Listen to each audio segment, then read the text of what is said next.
हे दोस्तों, welcome to learn to our personal growth family. एक ऐसा चैनल है जहाँ पे आपको पर्सनल ग्रोथ के बारे में ज़रूरी नॉलेज मिलेगा। सो दोस्तों, please watch, like and share this video and subscribe this channel for personal growth. दोस्तों, आज का वीडियो मेरे लिए खास है। काफ़ी दिनों से मैं सोच रहा था कि मेरे सीनियर सिटीजन दोस्तों के लिए ऐसा वीडियो बनाऊँ जो उन्हें काम का हो। तो दोस्तों, इस वीडियो में मैंने कोशिश की है कुछ ऐसे इनकम टैक्स बेनिफिट्स के बारे में एक्सप्लेन करने की जो सीनियर सिटीजन्स को मिलते हैं और मेरे सीनियर सिटीजन दोस्त उन बेनिफिट्स का लाभ ले सकते हैं। दोस्तों, अगर आपको ये इन्फॉर्मेशन काम की लगी तो इस वीडियो को लाइक और अपने सीनियर सिटीजन दोस्तों के साथ शेयर ज़रूर कीजिए।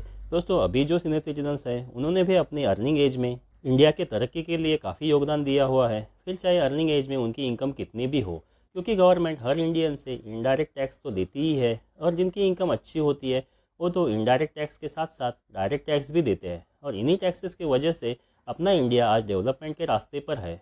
तो मेरे दोस्तों, सीनियर सिटीजन्स के लिए इनकम टैक्स बेनिफिट्स को अगले 6 मिनट में समझाऊंगा।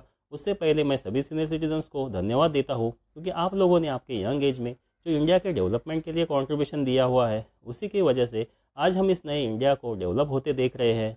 तो दोस्तों, पहले समझते हैं इनकम टैक्स एक्ट के रूल के हिसाब से किसे सीनियर सिटीजन माना जाता है। दोस्तों, इनकम टैक्स का रूल कहता है कोई भी इंडियन सिटीजन जो प्रीवियस फाइनेंशियल ईयर के लास्ट डेट पे यानी 31 मार्च को अपने एज के 60 साल से लेकर 80 साल के बीच में है, वो सीनियर सिटीजन होता है। वही जिस इंडियन इंडिविजुअल का एज प्रीवियस फाइनेंशियल ईयर के 31 मार्च को 80 साल के ऊपर है, उसे सुपर सीनियर सिटीजन कहा जाता है। तो दोस्तों, पहला बेनिफिट जो सीनियर सिटीजन को इनकम टैक्स में मिलता है वो है स्पेशल टैक्स स्लैब रेट। दोस्तों, नॉर्मल टैक्स पेयर यानी नॉन सीनियर सिटीजन इंडिविजुअल को हर साल 2.5 लाख रुपये तक का इनकम टैक्स फ्री होता है। वही ये टैक्स फ्री इनकम की लिमिट सीनियर सिटीजन्स के लिए 3 लाख रुपये पर एनम होती है। सुपर सीनियर सिटीजन्स के लिए यही टैक्स फ्री लिमिट 1 साल के लिए 5 लाख रुपये है। यानी गवर्नमेंट ने नॉर्मल इंडिविजुअल सिटीजन्स से सीनियर सिटीजन्स को 50,000 सालाना और सुपर सीनियर सिटीजन्स को 2.5 लाख रुपये सालाना एक्स्ट्रा टैक्स फ्री इनकम का लिमिट दिया हुआ है। दोस्तों, दूसरा बेनिफिट जो मिलता है वो है मेडिकल इंश्योरेंस का।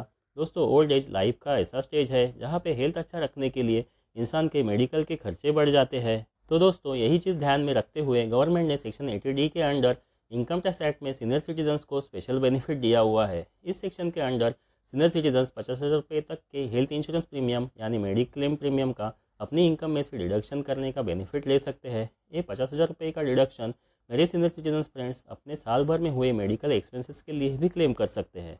दोस्तों, नॉन सीनियर सिटीजन्स के लिए यही बेनिफिट सिर्फ 25,000 रुपये तक ही मिलता है।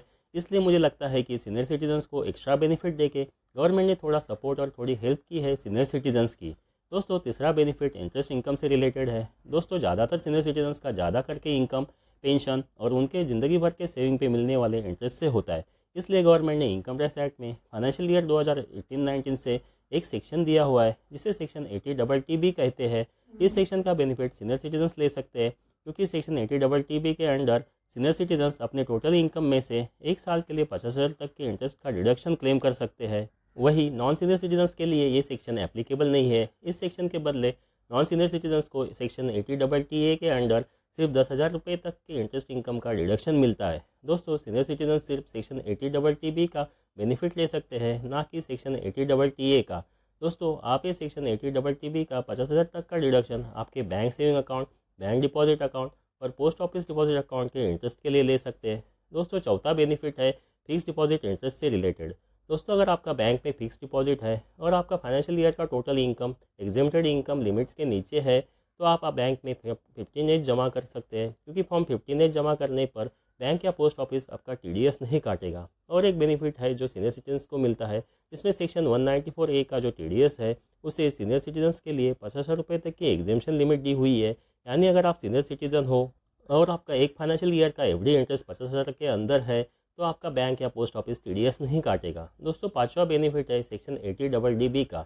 दोस्तों, सेक्शन 80DB के अंडर अगर किसी सीनियर सिटीजन का किसी क्रिटिकल बीमारी की वजह से मेडिकल ट्रीटमेंट का खर्चा हो रहा है और वो बीमारी अगर इनकम टैक्स के लिस्ट में है, तो उन सीनियर सिटीजन्स के लिए 1 लाख रुपये का डिडक्शन मिलता है। वही नॉन सीनियर सिटीजन्स के लिए सेक्शन 80DB की लिमिट सिर्फ 40,000 रुपये एक फाइनेंशियल ईयर के लिए है। दोस्तों, सिक्स्थ बेनिफिट उन सीनियर सिटीजन्स को मिलता है जिनका कोई भी बिजनेस इनकम या प्रोफेशनल इनकम नहीं है। दोस्तों, नॉन सीनियर सिटीजन्स को हर क्वार्टर में अपने टैक्स लायबिलिटी के सामने गवर्नमेंट को एडवांस टैक्स देना होता है अगर उनकी एक फाइनेंशियल ईयर की टैक्स लायबिलिटी 10,000 रुपये के ऊपर है। लेकिन सीनियर सिटीजन्स को एडवांस टैक्स पेमेंट के नियम से गवर्नमेंट ने छूट दी हुई है। यानी अगर किसी सीनियर सिटीजन का इनकम टैक्सेबल है तो भी उसे एडवांस टैक्स भरने की ज़रूरत नहीं। उसे सिर्फ ITR फाइल करते समय सेल्फ असेसमेंट टैक्स भरना होगा। दोस्तों, 7वां बेनिफिट उन सीनियर सिटीजन्स के लिए है जिन्हें हर महीने पेंशन मिलता है। जिन्हें भी हर महीने पेंशन मिलता है वो सीनियर सिटीजन स्टैंडर्ड डिडक्शन का लाभ ले सकते हैं। एक फाइनेंशियल ईयर में 50,000 रुपये का स्टैंडर्ड डिडक्शन क्लेम कर सकते हैं। दोस्तों, 8वां बेनिफिट उन सीनियर सिटीजन्स के लिए है जो अपना घर रिवर्स मॉर्गेज स्कीम में मॉर्गेज करते हैं और उन्हें हर महीने कुछ अमाउंट इंस्टॉलमेंट के रूप में खर्चे के लिए मिलता है। और ये जो मंथली इंस्टॉलमेंट अमाउंट मिलता है वो इनकम टैक्स में फुल्ली एग्जेम्प्टेड होता है, उस पर कोई भी टैक्स नहीं लगता। रिवर्स मॉर्गेज स्कीम में घर का ओनरशिप और पोजीशन तो सीनियर सिटीजन्स के पास ही रहता है, लेकिन सीनियर सिटीजन्स के डेथ के बाद उस प्रॉपर्टी को बेचकर जो भी लोन सीनियर सिटीजन्स को दिया हुआ है और उसका इंटरेस्ट प्रॉपर्टी बेचने के बाद मिलने वाले अमाउंट से रिकवर किया जाता है। और लोन रिकवर करने के बाद अगर कुछ अमाउंट बचता है तो वो सीनियर सिटीजन्स के वारिस को दिया जाता है। आई होप कि इस वीडियो ने आपके नॉलेज में कुछ वैल्यू एडिशन किया होगा। इस वीडियो में आपके नॉलेज, एजुकेशन और इन्फॉर्मेशन पर्पज़ के लिए बनाया हुआ है। ये कोई पर्सनल इन्वेस्टमेंट रिकमेंडेशन या टैक्स सजेशन नहीं है, इसलिए आप कोई भी इन्वेस्टमेंट और टैक्स रिलेटेड डिसीजन लेने से पहले अपने फाइनेंशियल एडवाइजर से या टैक्स कंसल्टेंट से ज़रूर डिस्कस करें, क्योंकि हर एक पर्सन की रिस्क बेयर करने की कैपेसिटी और पर्सनल फाइनेंस केस अलग अलग होती है। Thank you for watching this video. अगर आपको इस वीडियो की इन्फॉर्मेशन काम की लगी हो तो इस वीडियो को लाइक और शेयर ज़रूर कीजिए और learn to earn personal growth channel को सब्सक्राइब करके इस फैमिली को ज्वाइन कीजिए। मिलते हैं अगली वीडियो में ऐसे ही कुछ यूजफुल नॉलेज और इन्फॉर्मेशन के साथ। तब तक के लिए goodbye and take care.